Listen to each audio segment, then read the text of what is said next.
when you think of politics in Texas, you think Republican, right? Well, that might be changing soon. So there's a Democrat that's running for state senator in Texas, and his name is Beto O'Rourke. And this is very significant because Texas is so predominantly Republican, but he's making such an impact. So the national attention that he's gaining as a Democrat in a Republican state is very important because media and news are covering it like nationwide. So it's not just like centered around Texas because it's just a state election. I've informed myself on this topic by watching numerous interviews and debates that Beto O'Rourke has been in, and I have also read up on the political issues that he talks about so I can gain my own perspective on them.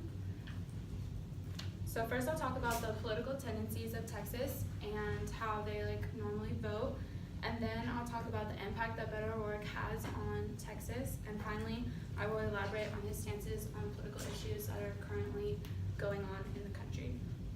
So to begin, I'll talk about the trends of Texas politics.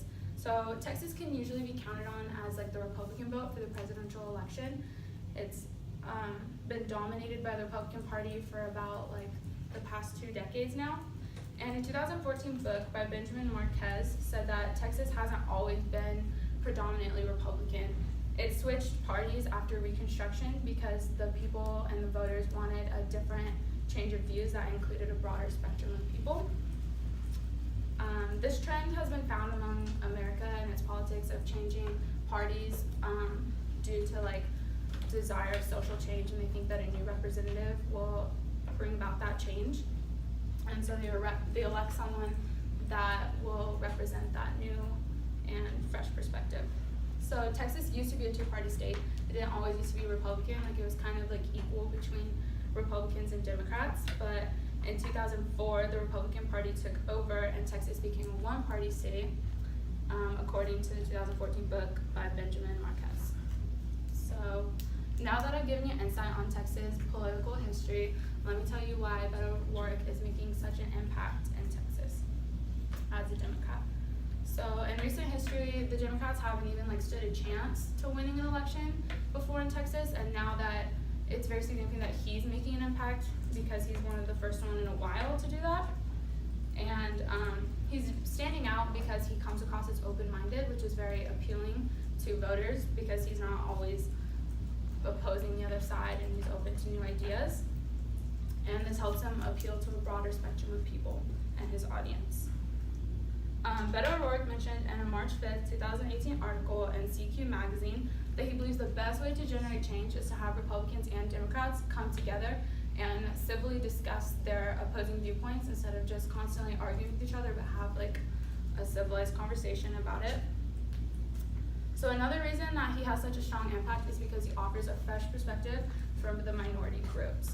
And this is very important because he lives in Texas, and so his voters are involved with the minority group because they're kind of the border state, so a lot of them are affected by that.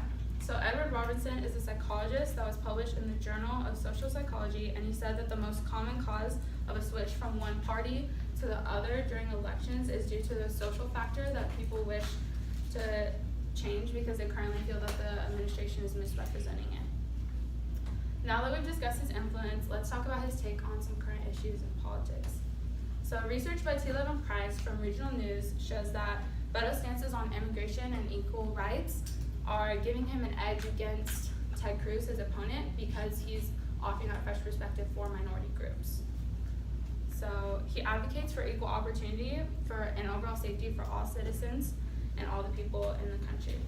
So one major issue that he talks about is the kneeling of the national anthem, and he thinks that that is very, just a way to do peaceful protests without causing major harm, and it brings the attention to the inequality still going on in the country, even after the civil rights movement.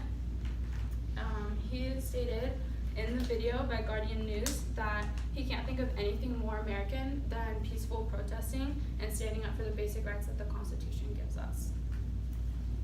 So the most recent and pressing issue that he gives his stance on is immigration. So he is against building a wall, and he wants to make all of the Dreamers the U.S. citizens. And according to an interview from The Late Show, he believes that instead of deporting everyone and sending everyone back, that they should instead like give them the opportunity to become U.S. citizens, and that he doesn't think the wall is necessary.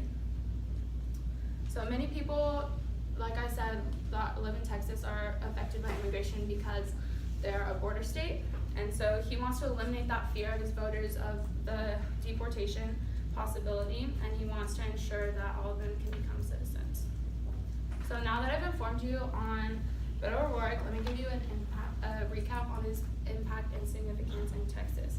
So Texas is the primarily Republican state, but since he's making such an impact, he can have that Democratic appeal to it. And he makes this impact by being open-minded, representing change, and supporting minority issues. So it's important to stay up to date on political issues, whether it's in California or other states, because whatever's going on in the country can affect you, even if it's not happening in your state. Like, he could run for the president in 2020, but he's in Texas right now. So it's important to stay up to date